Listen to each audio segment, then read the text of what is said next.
May 17th until May 22nd, we have a rare fixed grand cross occurring with Pluto retrograde in Aquarius, Jupiter in Taurus, Mars in Leo, and then you bring in the South Node in Scorpio and the North Node in Taurus.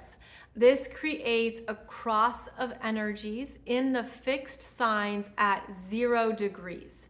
And so this is interesting because 0 degrees is the beginning point. And in the energy of a fixed grand cross, the energy stops.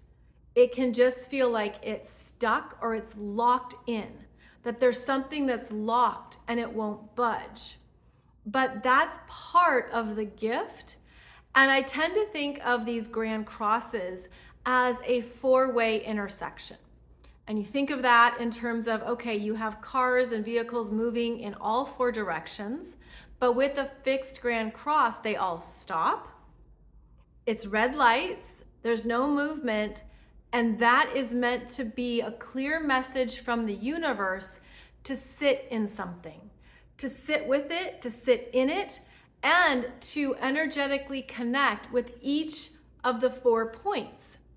To look at what that Jupiter in Taurus is bringing up for you in terms of what you value right now in your life, what matters to you, what you want to begin and get moving with.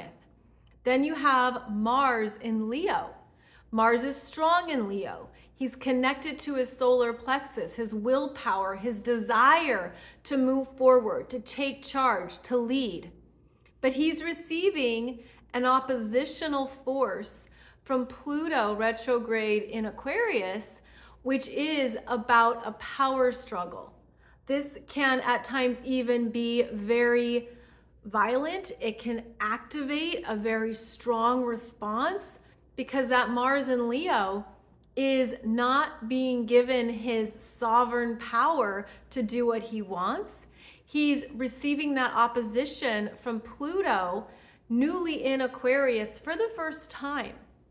So this is the first meeting between Mars in Leo and Pluto in Aquarius, where something's coming up that perhaps you want to go for it, you want to assert yourself, and Pluto is providing this counter force that's an oppositional no, or this isn't going to happen right now, or you have to think about this more.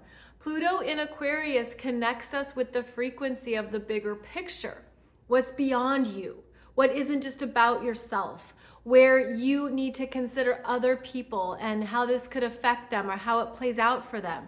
But that Mars in Leo is definitely connected to the sense of self and what he wants to move towards.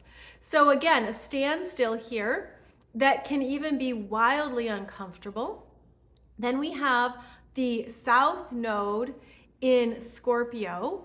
It's at 2 degrees and finishing up its time in Scorpio before it moves into Libra in June. And this is what we're clearing out, what is emotionally ending for us, where we're understanding that it's okay to let go. And that can be a hard thing for Scorpio, where Scorpio doesn't want to let go because energetically it feels like a death. It feels like something is permanently over. But ultimately that leads to new life.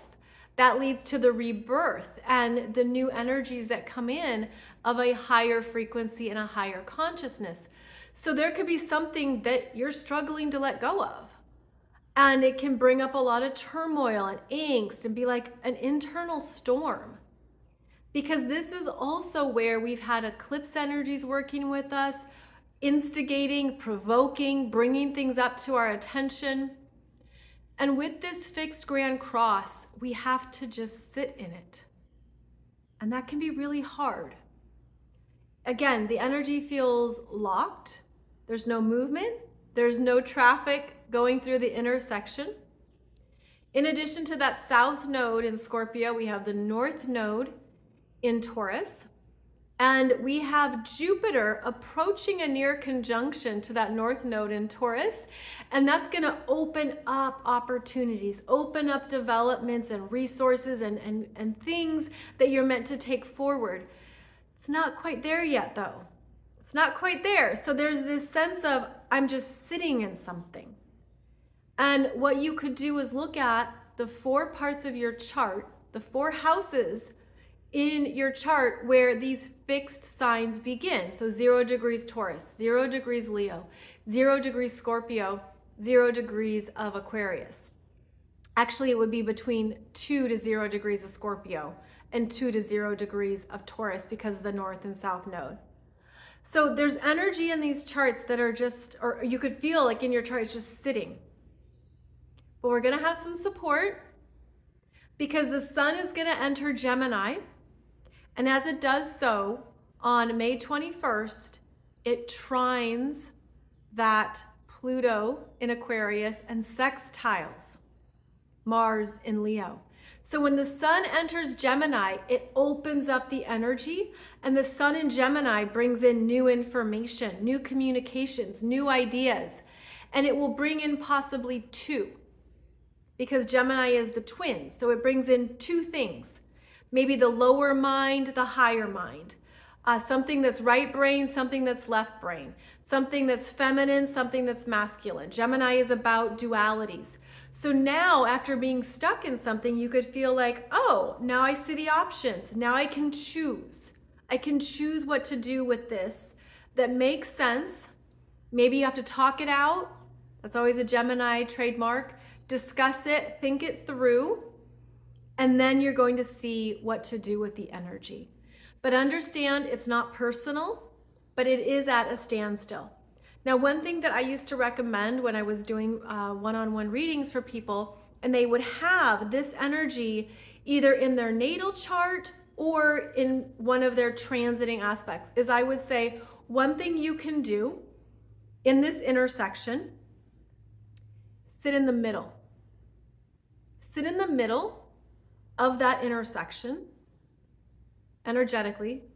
Don't go sit in the street, but visualize yourself sitting in the middle of this grand cross, and you're feeling the energies, right? They're coming at you from all 4 directions. It's confusing, it's overwhelming. It almost feels paralyzing. Like, what do I do? What do I do? But when you're sitting in the middle of that intersection and you visualize yourself meditating, the answers come from above.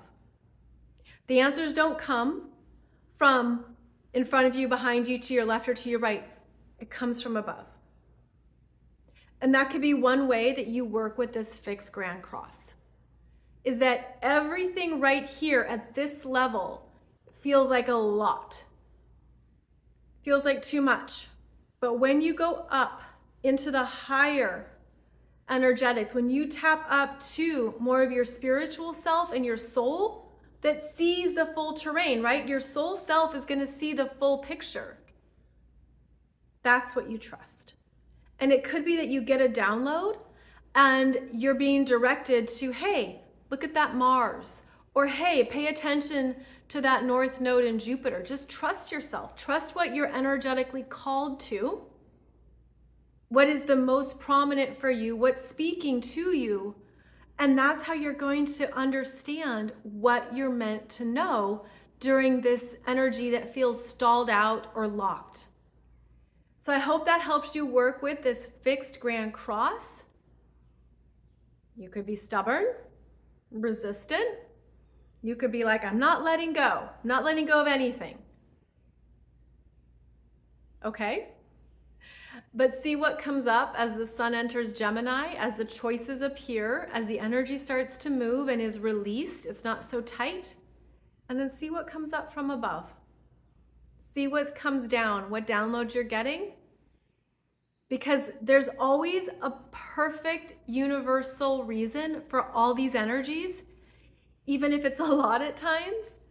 And this is a tricky one. This is a hard one. A fixed grand cross is not easy to navigate. And I know that some of you have this in your natal chart, And maybe you've been struggling with it all your life, but you're always traveling with your intuition, with your God self, with your creativity. And I feel like this Pluto in Aquarius is supporting us in regenerating. And you can realize there's 4 areas of my life I'm going to be regenerating, recreating, and doing in a different way or in a new way. I'll keep talking about this on my podcast, but this is an important energy in May, and I hope this video helps you understand how to work with it in a way that supports you.